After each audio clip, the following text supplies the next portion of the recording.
नमस्कार दोस्तों आज मैं एक ऐसे शख्स के बारे में बताने जा रहा हूँ जो बहुत बड़े राइटर और ड्रामेटिस्ट थे और जिनका रेनेसां के मूवमेंट में बहुत बड़ा योगदान था। जी हाँ दोस्तों, आज मैं विलियम शेक्सपियर के बारे में बताने जा रहा हूँ।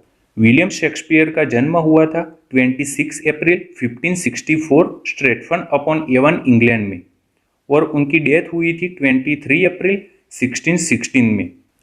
विलियम शेक्सपियर को बार्ड ऑफ एवन भी कहा जाता है। बार्ड का मतलब होता है पोएट, यानी कि एवन का पोएट, ऐसा मतलब होता है बार्ड ऑफ एवन का। William Shakespeare playwright, poet and actor थे, लेकिन उनको इंग्लिश लैंग्वेज के ग्रेट राइटर और दुनिया के ग्रेटेस्ट ड्रामेटिस्ट के रूप में याद किया जाता है। विलियम शेक्सपियर एलिजाबेथन एज और जैकोबियन एज में मौजूद थे। इंग्लिश रेनेसां की मूवमेंट में विलियम शेक्सपियर का बड़ा योगदान था। विलियम शेक्सपियर एक महान राइटर थे जिन्होंने बहुत सारे प्लेज लिखे और पोएम्स लिखी। विलियम शेक्सपियर की पोएम्स उनकी डेथ के बाद पब्लिश की गई। विलियम शेक्सपियर ने ट्रेजेडीज भी लिखी और कॉमेडीज भी लिखी। उनके जीवन के दरमियान उन्होंने बहुत सारे वर्क्स लिखे।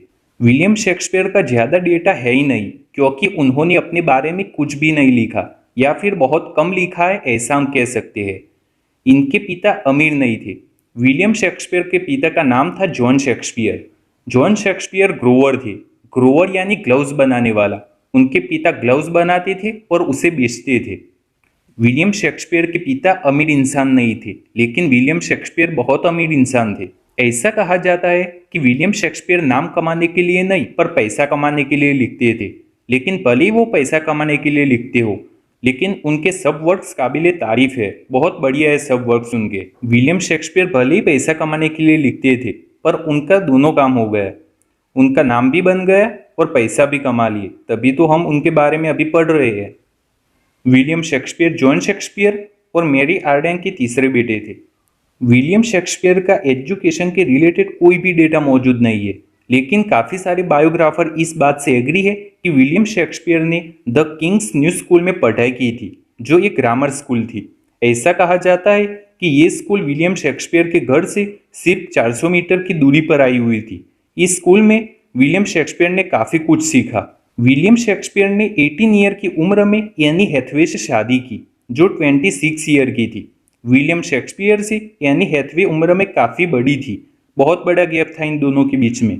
8 साल बड़ी थी एनी हैथवे विलियम शेक्सपियर से। शादी के 6 मंथ बाद एनी हैथवे ने एक बच्ची को जन्म दिया, जिसका नाम था सुजाना।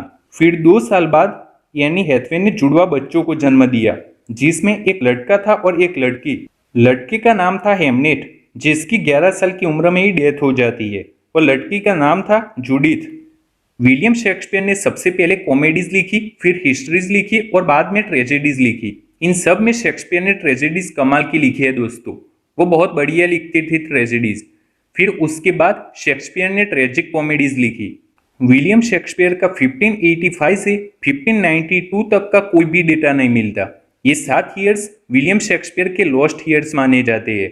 इन 7 साल को कहा जाता है शेक्सपियर लॉस्ट ईयर्स। 1585 के आसपास विलियम शेक्सपियर लंदन आ गए और अपना करियर शुरू किया। वहाँ वो ड्रामा कंपनी के मालिक बन गए, जिसका नाम था लॉर्ड चैम्बरलिन्स मैन, और हम इसी कंपनी को किंग्स मैन बोलते हैं। 1594 के आसपास विलियम शेक्सपियर की खुद की जो कंपनी थी, वो उनके प्ले को परफॉर्म करती थी, जिसका नाम था लॉर्ड चैम्बरलिन्स मैन। 1603 में क्वीन एलिजाबेथ की डेथ हो गई। उसके बाद जेम्स फर्स्ट ने जो लॉर्ड चैम्बरलिन्स मैन नाम की कंपनी थी, उसका नाम बदलकर किंग्स मैन रख लिया।